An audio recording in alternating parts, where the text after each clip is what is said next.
C'est pas moi qui dis, hein, c'est Jean-Marie Le Pen qui a dit finalement Éric Zemmour c'est le même que moi en juif, hein, et donc ça lui donne de la liberté. Il a quand même discuté avec une ancienne ministre Waffen-SS quand même. Donc vous chassez pas rien. le bon et le mauvais juif comme vous chassez le bon ou le mauvais juif comme Alexis Corbière chasse la bonne ou mauvaise musulmane. Vous mentez.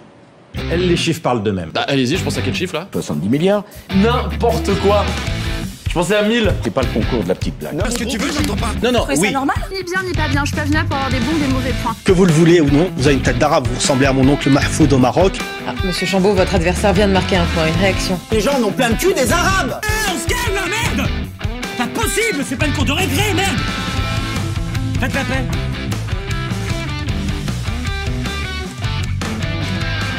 Salut les amis, on est de retour dans le ring. Aujourd'hui, nous allons parler de la sociologie électorale en banlieue. Sujet maintes et maintes fois débattu, avec passion. Certains parlent d'une ouverture à la gauche en raison des problèmes socio-économiques qui existent. D'autres parlent d'un retour de tradition qui ferait ressurgir la droite, voire l'extrême droite.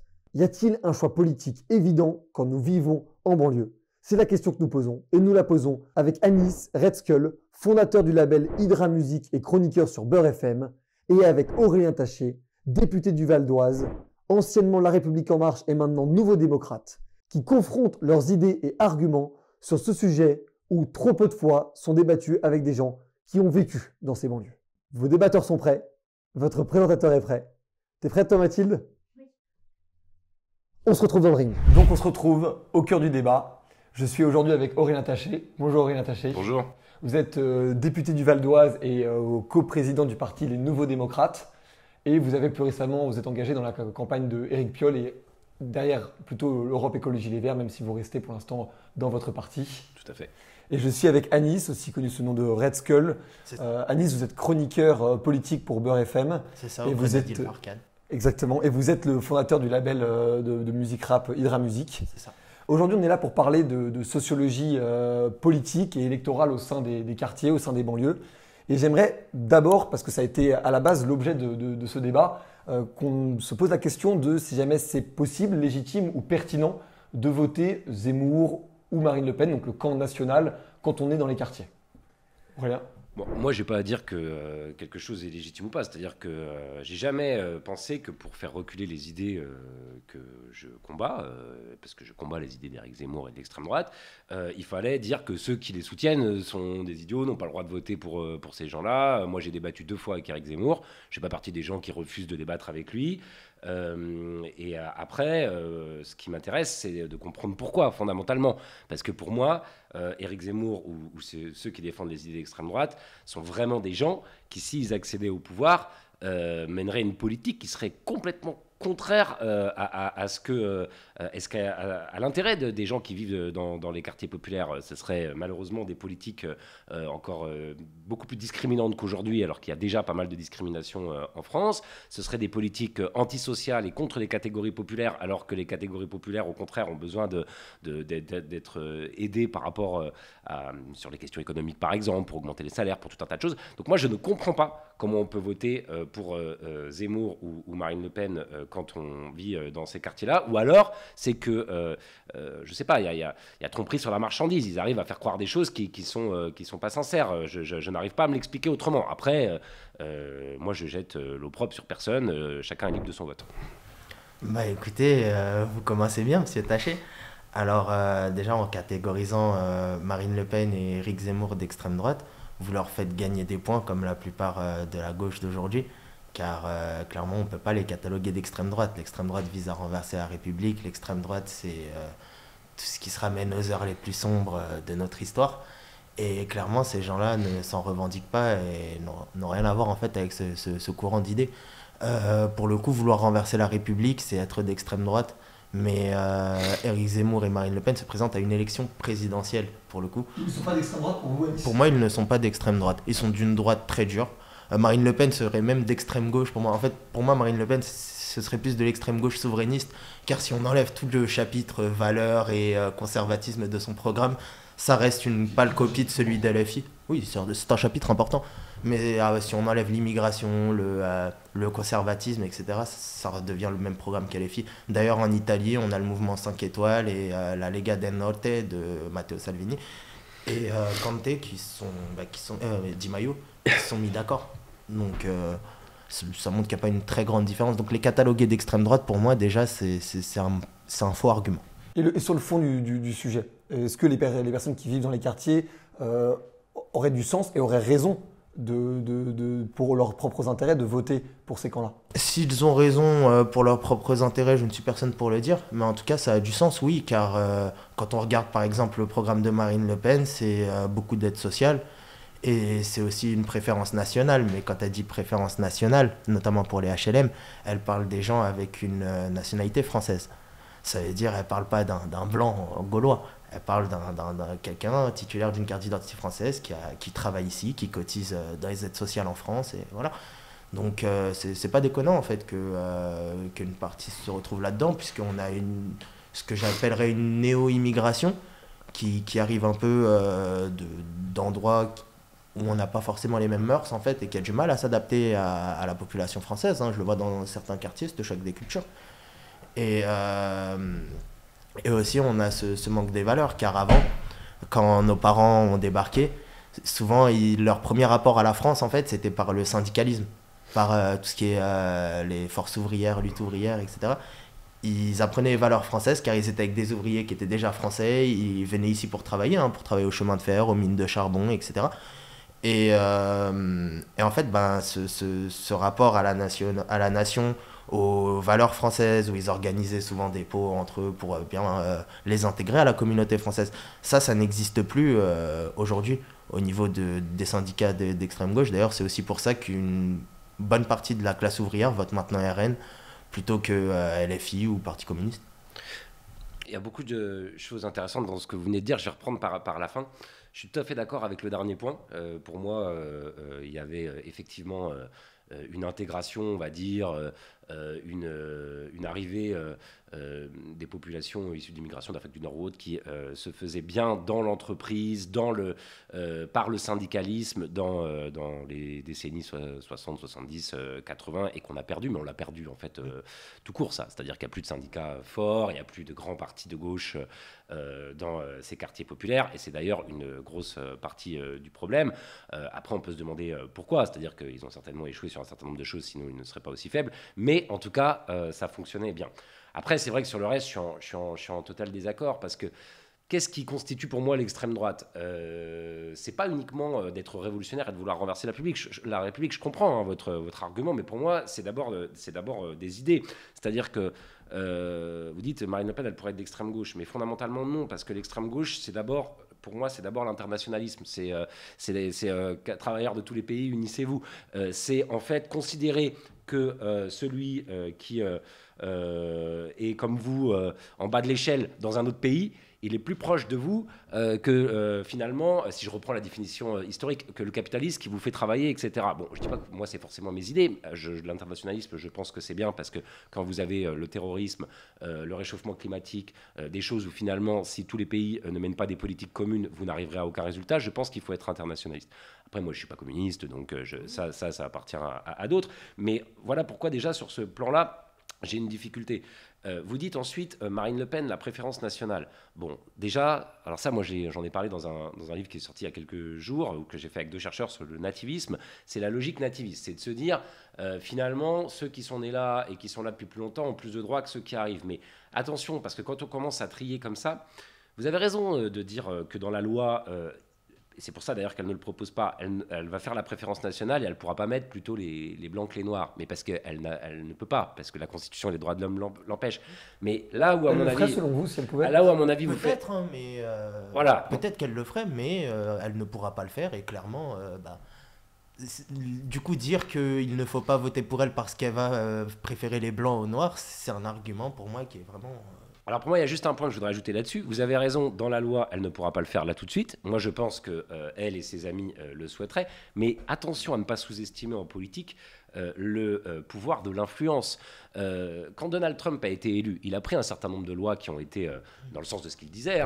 Excellent bilan d'ailleurs, avant la Covid. Je trouve pas du tout. Et surtout, ce qui m'a le plus... ce pourquoi vraiment je pense que ces gens-là sont extrêmement dangereux, c'est qu'en véhiculant des idées, ils libèrent un discours et des actes dans la société. Si demain Marine Le Pen ou Éric Zemmour sont élus au pouvoir, avec les propos qu'ils tiennent à longueur de journée sur les immigrés qui sont tous des violeurs, comme le dit Éric Zemmour, avec les musulmans qui finalement ne peuvent pas de toute façon concilier islam et règles démocratiques, etc., qu'est-ce que ça va donner? Ça va donner que des gens qui sont aujourd'hui tranquillement chez eux, qui sont chez eux et qui se disent bon, faut que je fasse attention parce que clairement ce pouvoir ne me laissera pas si demain je veux aller m'en prendre aux immigrés, et ben ces gens-là vont se libérer. Ça va créer de la violence. Et donc même le bailleur HLM, quand il va donner des HLM, celui qui est un peu raciste sur les bords, si c'est Le Pen ou Zemmour au pouvoir, il va le faire lui, le tri entre les blancs et les non blancs, parce que dire je suis tranquille, je suis couvert, la police, le gouvernement, il roule pour ces gens-là qui ont ces idées-là. Donc il faut faire attention à ça, parce que même si la loi change pas directement,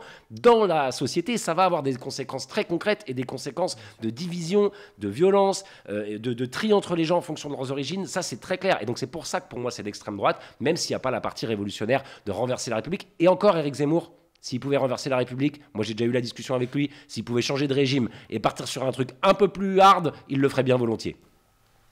Écoutez, là, on a la démonstration de tout ce que la gauche peut faire de plus beau.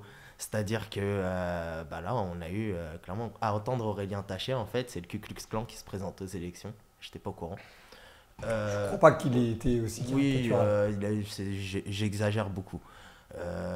En fait, tout simplement, on a un arsenal de lois qui peuvent les contrer. Il y a la loi Dallot, notamment, de droit au logement opposable pour ce qui est des HLM. Peu appliquée. Il y a, comment ? Elle est peu appliquée. Elle est peu appliquée, ça c'est réel. Elle est peu appliquée, mais elle existe, elle est réelle.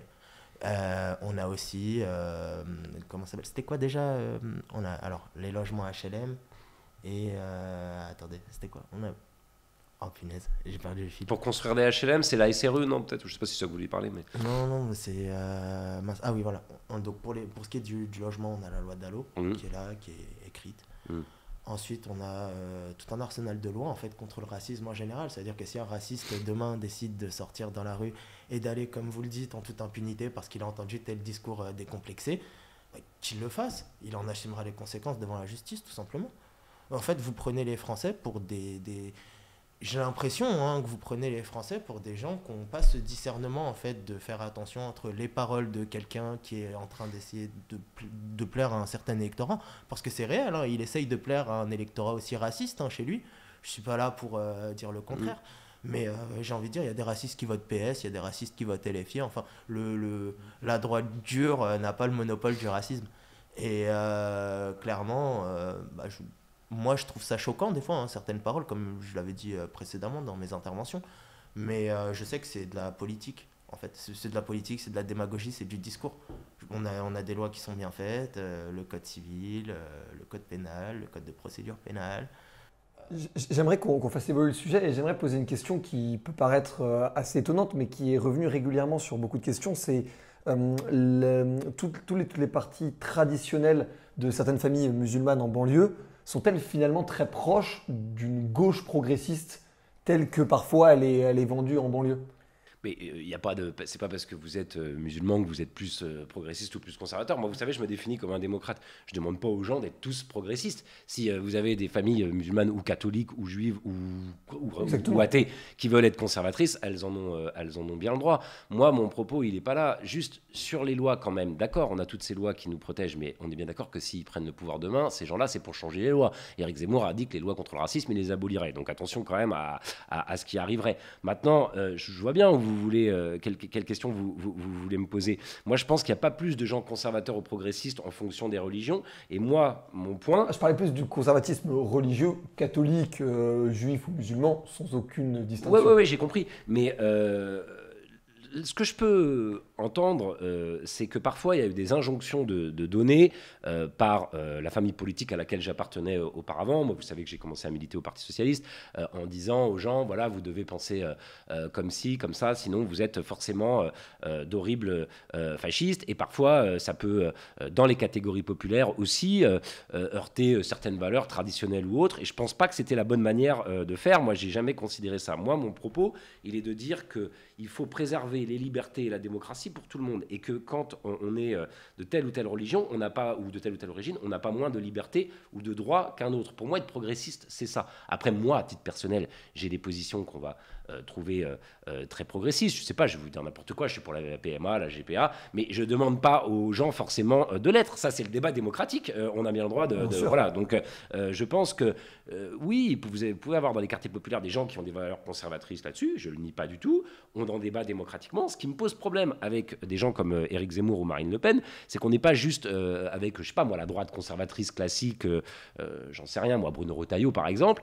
On est avec des gens qui en réalité ont un programme qui, sans le dire, veut donner des libertés ou le droit de parole à certains, mais en exclure d'autres. C'est-à-dire que, par exemple, vous allez pouvoir être conservateur ou ce que vous voulez si vous êtes de telle ou telle religion et avoir le droit aux voix au chapitre dans le débat français, mais pas d'autres. Quand Éric Zemmour dit « vous n'avez pas le droit de porter le voile en France, c'est la laïcité », il ment. La laïcité, c'est pas de ne pas porter le voile. Et ça ne le gêne pas du tout qu'en revanche, il y ait des familles catholiques très conservatrices qui vivent leur vie de manière voilà, très traditionnaliste ou autre. C'est juste qu'il n'aime pas les musulmans, en fait. Faut qu'ils le disent. Voilà. Si je peux me permettre, par rapport au voile, il avait dit lui-même à la dame qui a demandé de se dévoiler. Je suppose que ça vous a choqué d'ailleurs? Moi, ça m'a pas choqué à titre personnel. Mais d'ailleurs, cette femme se mange un flot d'insultes, même de gens de la France insoumise, notamment comme Alexis Corbière, qui ne sont même pas musulmans, qui se mettent à chasser la bonne ou mauvaise musulmane. Non, c'est horrible. Mais je suis assez d'accord avec vous que c'était pas très malin cette déclaration d'Alexis Corbière. Pour revenir à ça, juste après que cette femme se soit dévoilée, je trouve que ça a été peu repris et peu entendu. Il le dit que lui-même étant de la communauté, issu de la communauté juive, donc pour le coup, il est capable de faire son autocritique. Il est contre le port de la kippa aussi. Donc voilà, c'est unilatéral. Après, je ne suis pas d'accord avec ceci, car moi je suis plutôt pour le port du voile dans la rue, par exemple. Mais ça peut se débattre dans les institutions comme les mairies, etc. Moi, je comprendrais qu'ils l'interdisent, par exemple. Mais pour ce qui est, de ce débat-là, c'est pareil, c'est des arguments que vous utilisez, mais vous rappelez pas qu'il sait faire son autocritique aussi et dire qu'il est contre la kippa. Je comprends votre point, sauf que moi, j'en suis à un stade où j'en viens à me demander quelle est vraiment... et c'est pas, je ne vais pas faire l'introspection personnelle d'Éric Zemmour, mais moi, ce que je vois, c'est que de plus en plus de gens de confession juive considèrent qu'Éric Zemmour est antisémite et qu'il a un vrai problème, en fait, même avec la judéité, en réalité. Ses derniers propos sur ce qu'il a dit sur Pétain, ce qu'il a dit sur les victimes de Mohamed Merah sur Israël, la manière dont il a, finalement, de tout le temps dire son amour au catholicisme politique et ses amis qui sont finalement souvent des catholiques identitaires qui sont antisémites, pose question. C'est pas moi qui le dis, c'est Jean-Marie Le Pen qui a dit finalement Éric Zemmour c'est le même que moi en juif, et donc ça lui donne de la liberté. Il a quand même discuté avec une ancienne ministre Waffen-SS quand même. Donc c'est pas rien. Le bon et le mauvais juif comme vous chassez le bon ou le mauvais juif comme Alexis Corbière chasse la bonne ou mauvaise musulmane. Non, c'est pas ça, mais est-ce que vous pourriez être d'accord avec moi quand je dis que quand on est juif, c'est assez étonnant de dîner avec la fille de quelqu'un qui a mis des gens dans des chambres à gaz? C'est quand même assez étonnant. S'il a décidé de dialoguer avec elle, d'ailleurs il s'est expliqué là-dessus, il n'était pas au courant justement de sa filiation à la dame. Il était à un dîner avec plusieurs personnes, il n'était pas au courant de sa filiation, il s'est expliqué là-dessus, je crois que c'était chez Ruquier, mais je suis pas sûr. Mais pour en revenir à ça, oui, moi, à titre personnel, par exemple, je discuterais volontiers avec un colon algérien, avec un colon de la guerre d'Algérie, qui a même torturé des ancêtres à moi, si c'est un dialogue constructif. Et pourquoi vous feriez ça? Pourquoi je fais ça? Parce que je suis plus pour le dialogue que pour l'invective, l'agression, en fait. Je trouve qu'on peut très bien échanger des idées, comme M. Taché l'a dit tout à l'heure, il a déjà débattu plusieurs fois avec Zemmour. Voilà. En fait, moi, je suis de culture française, comme tout le monde ici, je pense. Et clairement, on a cette culture, en fait, du débat, d'avoir toujours vouloir ramener des meilleurs arguments que la personne en face de nous, etc. Voilà. Moi, ça, je comprends quand vous dites ça, mais c'est vrai que, d'ailleurs, tout à l'heure, vous avez dit il y a un choc des cultures, certains, ce que vous appelez la néo-immigration, bon... Moi, ça m'a un petit peu choqué, je suis pas d'accord avec ça. Mais par contre, ce qu'est la néo-immigration, ça m'intéresserait, c'est vrai. Mais par contre, là, ce que vous venez de dire, du coup, je fais le lien avec, parce que pour moi, la culture française, c'est effectivement les valeurs démocratiques. C'est la culture du débat. Tout ce qu'on demande aux gens qui viennent ici ou qui vivent ici, c'est d'accepter que les autres aient un point de vue différent, une religion différente, une origine différente, et de respecter la loi. Et on voit qu'il y a de plus en plus de gens qui acceptent pas que d'autres ont une idéologie différente ou des mœurs différentes des leurs. Alors, si pour cela, moi je suis d'accord qu'il y a un problème de vie en France, parce qu'en France c'est des valeurs démocratiques. Mais pour moi la culture française ça n'est rien d'autre. Après vous pouvez très bien avoir la culture que vous voulez sur le plan, je sais pas moi...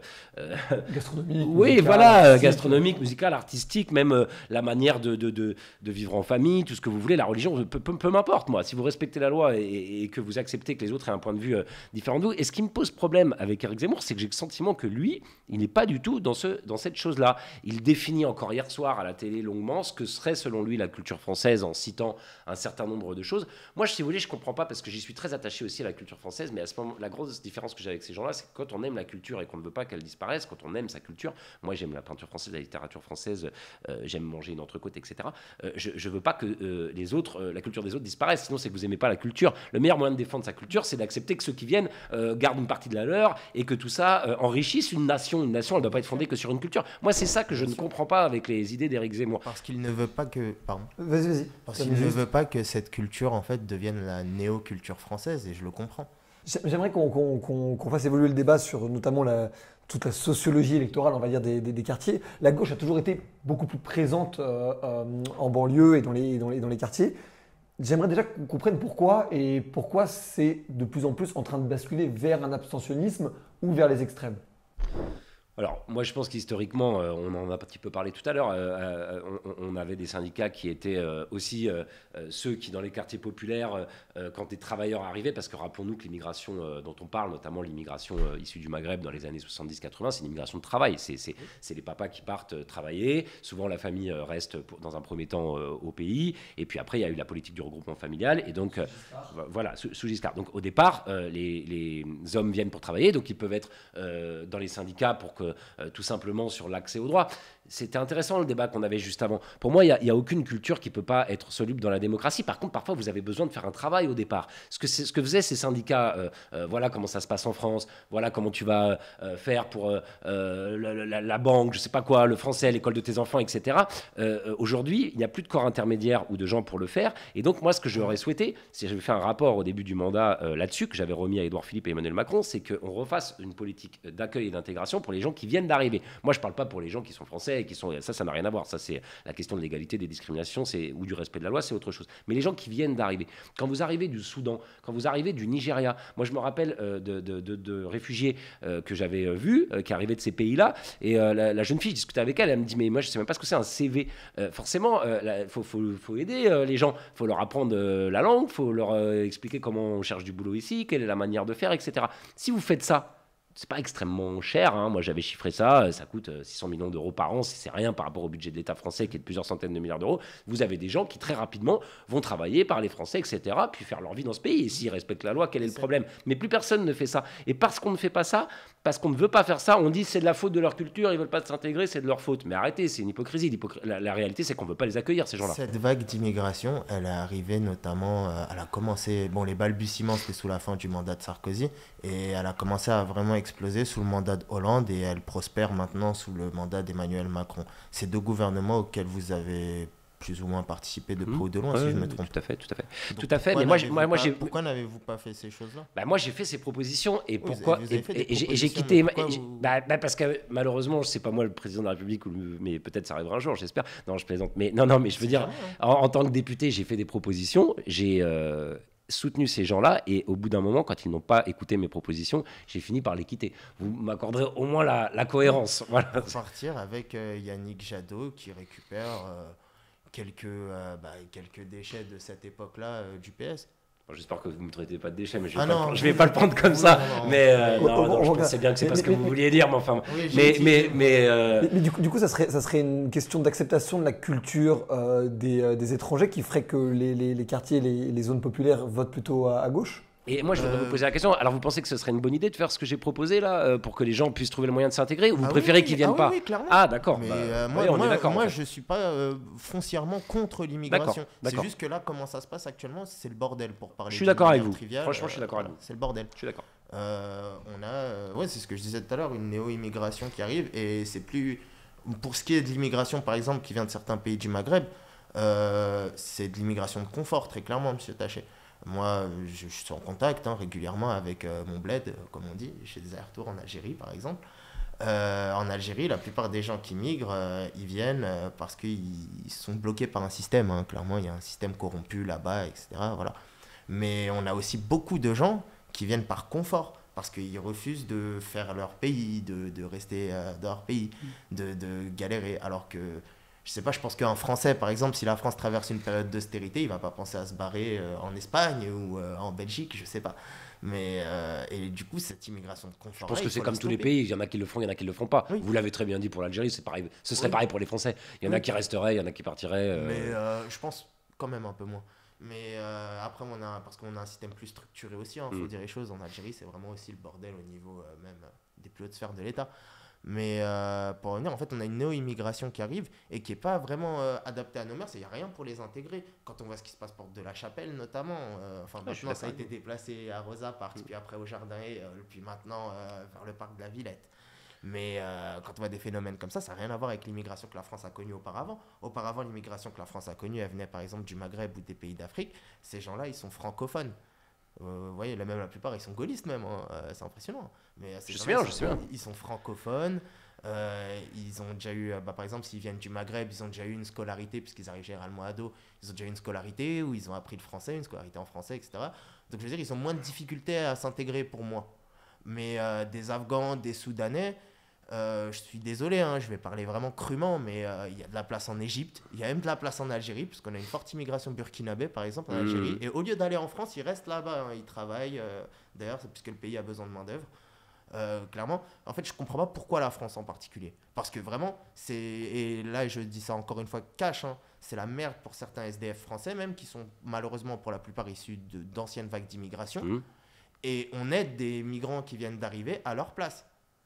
Oui, mais pourquoi choisir, si vous voulez? Moi, je suis d'accord avec ce que vous venez de dire. Aujourd'hui, c'est le bordel. Aujourd'hui, il n'y a pas de politique qui est mise en œuvre à tel point. Vous comprenez qu'il y a une frustration qui naît dans ces quartiers et que du coup, quand ils entendent un discours qui est un peu hostile à cette immigration, ils s'y retrouvent. Oui, mais alors je comprends. Honnêtement, je comprends. Je l'entends comme vous. Je suis élu à Cergy. Je connais des gens issus de cette immigration qui vivent dans ces quartiers-là et qui tiennent ces discours-là aussi. Vous êtes élu du Val d'Oise. Tout à fait.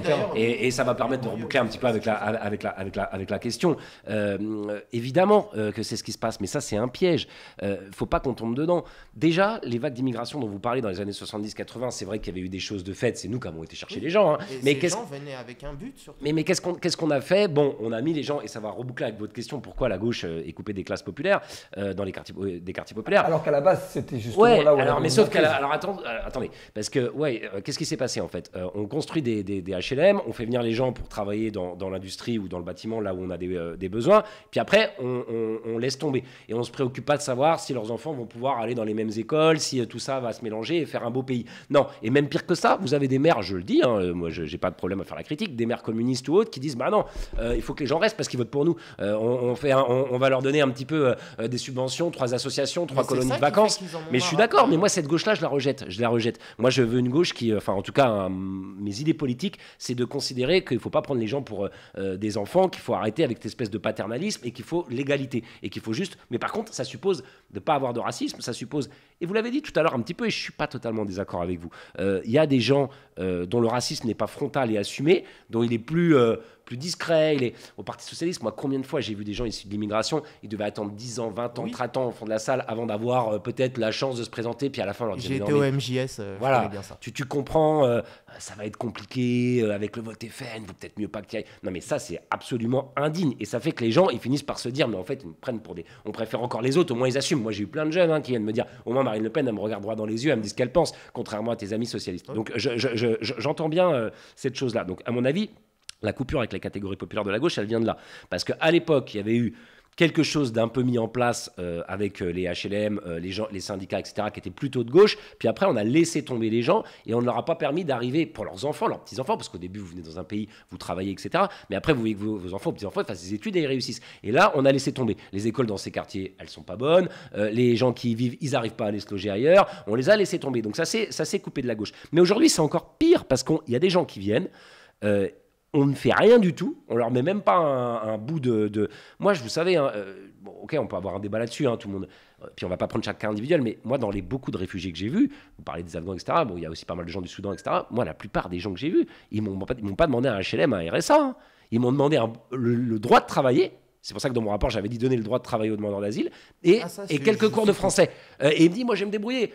C'est souvent des hommes. Hein. Il me dit, moi, je me débrouillais. Je veux pas de l'assistanat. Hein, je veux travailler et un cours de français. Enfin, voilà. Ils viennent de loin et qui se sont battus pour et j'allais en venir là, justement, puisque aujourd'hui, quand on fait une demande de droit d'asile, on bénéficie d'une, si je dis pas de bêtises, une carte bleue assez spéciale. C'est une petite carte qui vous permet d'avoir votre allocation, quoi. Qui permet d'avoir une allocation de 200 € à peu près. Ah ouais, ça a été dévalué du coup. Ouais, ça a été. Dernière nouvelle. Quand vous êtes à la rue. Okay. Et si vous avez un hébergement, c'est 150 ou 200 €. D'accord. Et ces gens-là, pourquoi on les fait pas travailler en fait, tout simplement, c'est une bonne manière de les intégrer, plutôt que de là-dessus, je rejoins Monsieur Taché, c'est vrai, pourquoi on les fait pas travailler, plutôt que de leur donner de l'argent gratuit pour parler vulgairement. Bah moi je suis plutôt d'accord avec ça, et voyez-vous, je pensais que c'était dans la logique de Macron, et quand j'ai proposé qu'on autorise le travail des demandeurs d'asile, ils m'ont dit non, et vous savez pourquoi ils disent non? Ils disent parce que après, si la personne, on a envie de la virer, si elle a un boulot, on pourra pas la renvoyer chez elle. Bah oui, drôle de logique, si le gars il a à parler français, qui travaille, que ça se passe bien, pourquoi on voudrait le renvoyer chez lui? Il y a bien un fond quand même qui va pas dans cette affaire. Parce qu'il y a toujours un même, monsieur, il n'y aura pas 100% d'intégration réussie dans ces gens-là, on voit bien, malheureusement, les statistiques le prouvent très bien. Je sais plus c'est quoi les chiffres exactement, il n'y a pas de statistiques ethniques, mais il y a des statistiques sur Français étrangers dans la justice. Puisqu'à chaque fois on discrédite ça, mais c'est des chiffres du gouvernement. Hein. À chaque fois que je vois quelqu'un sortir cet argument à la télé, vraiment, j'entends statistiques ethniques, interdit. C'est pas des statistiques ethniques, c'est des statistiques sur la nationalité. Et clairement, par exemple, pour ce qui est des agressions sexuelles, c'est de l'ordre de plus de 70% commises par des étrangers, monsieur, dans les transports. En zone urbaine. En zone urbaine, oui, dans les transports en commun, de toute façon, voilà.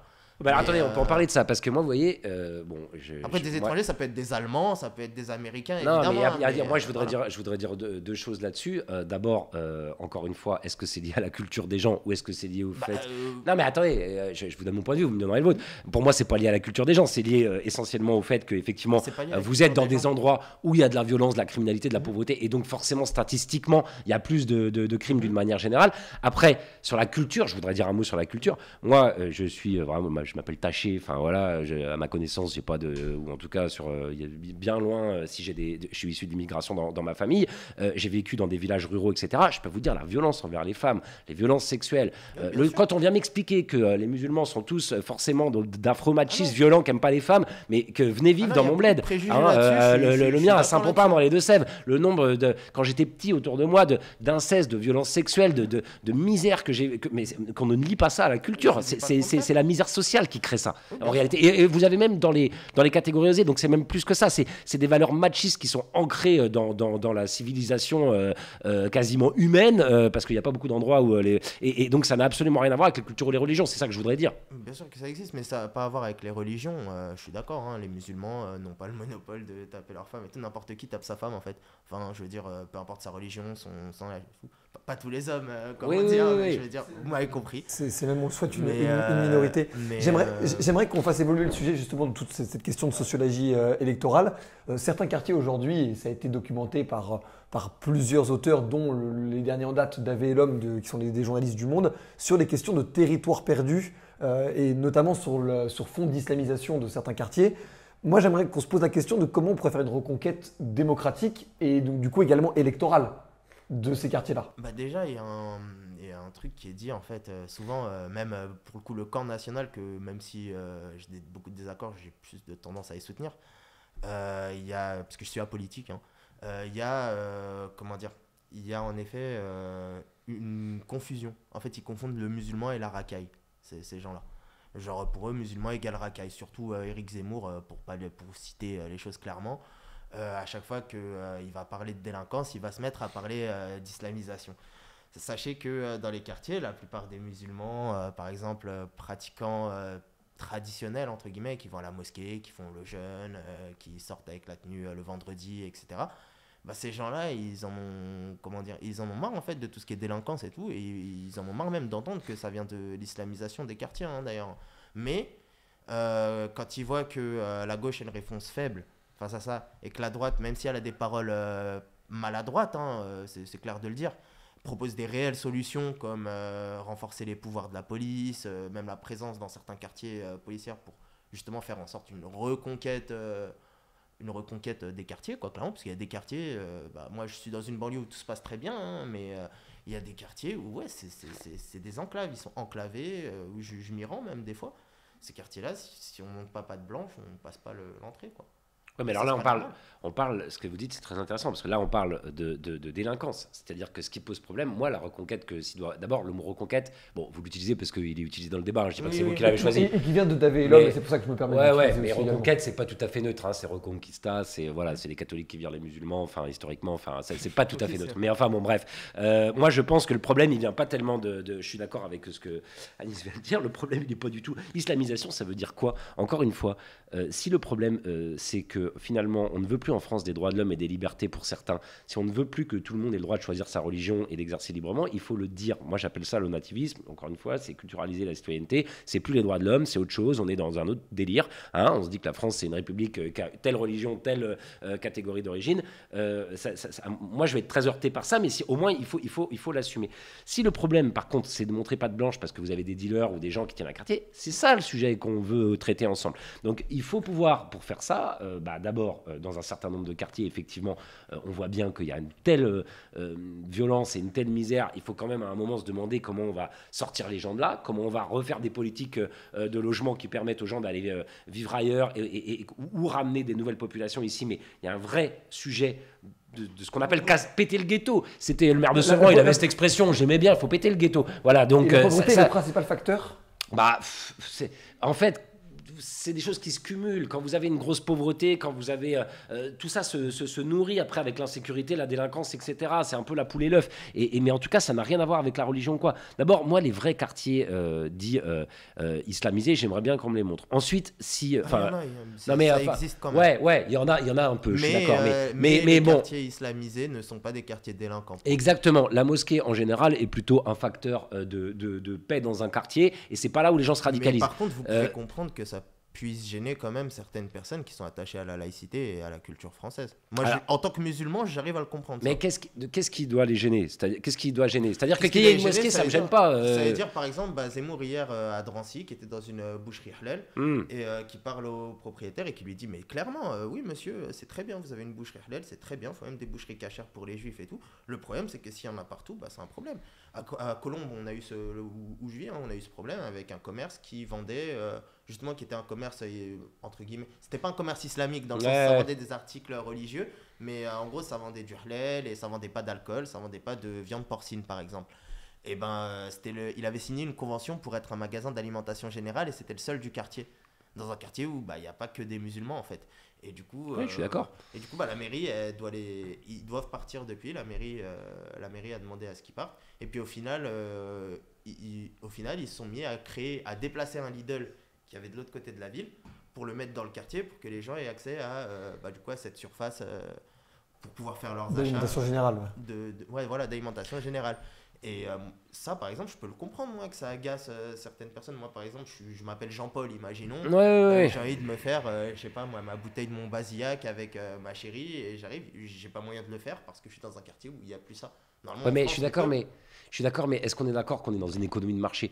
Pourquoi, à votre avis, il n'y a pas de boucherie il lui dit aussi que c'est à cause du remplacement de la population. Non, mais c'est pas une question de remplacement, c'est une question de ce qu'on disait juste avant. C'est-à-dire que si vous ne faites pas de politique de mixité, si vous arrivez et que vous avez que des gens qui viennent de tel ou tel pays, et comme c'est les apparts les moins chers et qu'ils ont moins de chances d'arriver à trouver un bon boulot, des bonnes études ou un bon logement en France, ils sont obligés de venir là, forcément, vous avez tous les gens au même endroit. Donc forcément, le commerçant, lui, il va donner ce que les gens du quartier majoritairement attendent. Parce que s'il n'y a que 3 Jean-Paul dans l'immeuble, lui, le boucher, il va pas s'en sortir. Pourquoi dans les HLM on met une famille qui débarque en France plutôt que de mettre par exemple, je sais pas moi, un étudiant de Nanterre université qui est dans une chambre de 9 mètres carrés au même prix dans Paris? Je suis hyper d'accord avec vous, moi. Moi, je pense qu'il faut que dans ces quartiers-là, on puisse, dans ces HLM, loger des populations un peu différentes et qu'à l'inverse, on aide les gens. Bon, vous voyez, pourquoi on a mis que de l'immigration? Non, du coup, et même de la néo-immigration. En fait, qu'il y ait des gens issus de l'immigration, c'est normal. On est là depuis les années 60, 70, etc. C'est normal. Nos parents, ils ont construit la France et tout, c'est normal. Mais c'est une réalité. Il y a des gens qui débarquent, je sais pas moi, depuis 2008, par exemple, ou 2010, ils ont un HLM. Alors que, encore une fois, et un HLM, c'est quoi? C'est entre 400 et 800 euros par mois. Il y a des étudiants qui payent entre 400 et 800 euros par mois pour vivre dans 9 mètres carrés. Alors parfois ça cause d'autres problèmes. Moi, vous savez, à Cergy, par exemple, il y a beaucoup d'étudiants dans certains quartiers. Ouais, exactement. Et on pourrait se dire, si on connaît pas ces quartiers, Éric Zemmour, il va dire, je suis sûr que ces étudiants se font agresser et vivent mal dans ces quartiers. La réalité, c'est que moi, c'est les familles de ces quartiers qui viennent me voir en me disant, on n'en peut plus. Les étudiants font du bruit, ils font la fête, c'est gênant. C'est plutôt l'inverse. Bref, c'était pour faire une petite blague pour montrer que souvent la vie des quartiers, les gens la connaissent mal. Mais je suis d'accord avec vous. Moi, le vrai sujet, et là, j'aime pas ce mot de reconquête, vous avez compris, mais enfin, le vrai sujet, c'est comment on vit ensemble en réalité. Ça paraît. Ben moi, je vais plutôt utiliser mon langage de gauchiste des années 80, c'est pour vous faire sourire. Mais moi, je parlerais plus de vivre ensemble, comment on vit ensemble, comment on fait de la mixité, comment ces mots, ils sont un peu désuets, je suis d'accord avec vous, mais en vrai, on voit très bien ce qu'on veut dire. Comment on fait qu'il n'y ait pas qu'une seule culture ou ethnie dans un quartier, comment on fait pour qu'il y ait différents milieux sociaux, comment on fait pour retravailler là-dessus. C'est des politiques de logement, c'est travailler sur la carte scolaire, c'est remettre de la police. Point, barre. C'est ça le sujet. C'est pas l'islam. On est d'accord, je crois, sur ce point. Oui. Je pense que ceux qui parlent de ça connaissent pas du tout de quoi ils parlent. Et même sur la question du terrorisme, parce qu'on a vécu des choses terribles en France, très souvent, encore une fois, les gens qui ont une pratique religieuse classique, traditionnelle, qui peuvent avoir des valeurs conservatrices, mais qui sont pas du tout des gens qui sont contre la République, contre les lois ou terroristes, sont plutôt, au contraire, des gens qui vont empêcher des jeunes de tourner vers le terrorisme. Le terroriste, c'est celui-là qui a jamais foutu les pieds à la mosquée, souvent, qui regarde ça sur Internet, qui se radicalise tout seul et qui part. Donc on confond plein de choses. On confond plein de choses. Voilà, exactement. J'aimerais qu'on conclue ce débat avec du coup une question par rapport à ce que vous nous disiez, Aurélien, sur justement toutes les propositions concrètes qui pourraient arriver au sein de ces quartiers-là. Quelle est, selon vous, et vous aurez probablement un avis différent, mais la meilleure option politique dans cette élection 2022, mais plus globalement, pour que ces quartiers se redéveloppent le mieux possible et créent justement ce vivre ensemble ou créer du commun en fonction du choix des termes? Pour moi, il y a 3 choses sur lesquelles il faut travailler. Il y a l'école. Aujourd'hui, c'est pas normal que vous ayez encore l'école publique la mieux financée par l'État de Seine-Saint-Denis qui soit moins bien financée que l'école publique la moins bien financée par l'État de Paris. Vous voyez ce que je veux dire? Le collège public de Paris, le plus pourri, il a plus d'argent de l'État que le meilleur collège de Seine-Saint-Denis. Et là, on ne parle pas d'école privée. Donc, vous voyez bien, déjà, pour moi, l'abandon aussi des catégories populaires. En financement par élève. Ouais, en financement par élève. Pour moi, l'abandon des catégories populaires, les catégories populaires qui lâchent la gauche, c'est ça. C'est à partir du moment où elles captent que leurs enfants n'auront pas la possibilité de faire des études comme on leur avait dit et de réussir comme les autres. À partir de ce moment-là, les catégories populaires, blanches ou pas blanches d'ailleurs, elles disent la gauche en fait nous a trahis parce qu'elle nous avait fait une promesse sur l'école, sur l'éducation, sur l'avenir de nos enfants, avec l'école publique et autres. Classiquement, c'était un combat de la gauche. Donc ça déjà, faut y mettre fin. C'est ce que Piketty appelle la gauche brahmane. Il a tout à fait raison sur ce point. Deuxième chose, le logement. Comment on peut se loger différemment? Aujourd'hui, il y a un vrai problème. Aujourd'hui, pour venir... moi, je suis d'accord, certains étudiants, plutôt qu'une chambre de 9 mètres carrés à Paris, pourquoi ils vont pas dans certaines villes? Très bien, faisons ces politiques-là d'attribution de logement, mais faisons aussi l'inverse. Pourquoi on est obligé de rester en cohabitation parfois jusqu'à 40 ans dans certains quartiers ou autres? Parce que venir vivre à Paris... ouais, mais pour venir vivre dans le logement ou dans le parc privé à Paris ou autre, il vous faut un tel dossier, il vous faut gagner 3 fois le loyer, etc. Donc moi, j'ai des propositions claires là-dessus, sur comment on pourrait arriver, par exemple en rendant l'assurance d'un logement obligatoire pour un propriétaire sur les impayés de loyer, à faire en sorte qu'il n'y ait pas de tri de dossier, ou beaucoup moins, et que les gens puissent se loger de manière différente. Et enfin, troisième point, vous avez quand même un sujet aussi, mon ami Moussa Camarade est déterminé, vous le direz, pourquoi il n'y a pas assez de gens qui viennent mettre des boîtes dans les quartiers? Il faut de l'attractivité économique, il faut des vraies politiques. Alors, c'est vrai qu'à l'époque des zones franches de Juppé, ça n'avait pas très bien marché, les gens mettaient une boîte postale et s'en allaient, mais il faut reprendre cette question par le bon bout, parce que vous avez aussi un problème d'emploi, en fait. Vous n'avez pas assez d'entreprises qui s'installent dans ces quartiers-là. Vous jouez sur ces 3 points-là, vous allez voir bientôt, on parlera plus de tous ces problèmes, on aura beaucoup moins de débats sur l'immigration, sur l'islam, sur ce que vous voulez, parce que les vrais sujets, c'est ceux-là, c'est pas l'immigration ou l'islam. Il faut 3 choses, pareil que monsieur Taché, tiens. Déjà, il faut donner envie aux jeunes d'aimer la France, leur pays, en fait, et de se rendre compte de la chance qu'ils ont d'être ici, et pas dans leur bled, comme ils aiment le dire certains. Parce que moi, vraiment, je vois la nouvelle génération, on est mieux en France dans les quartiers que clairement, moi j'ai cette malchance d'avoir été délinquant, d'avoir été un peu anti-France, anti-système, etc. Quand j'étais plus jeune, voilà, j'étais un peu foufou. Et clairement, d'aller en détention, j'ai effectué un peu de temps en détention. Ça m'a remis les idées en place, je suis ressorti, j'ai bien vu, j'ai la chance d'avoir des aides sociales, j'ai la chance de vouloir étudier, j'ai pu intégrer l'université Panthéon-Assas. J'aurais jamais cru ça étant plus petit, en fait.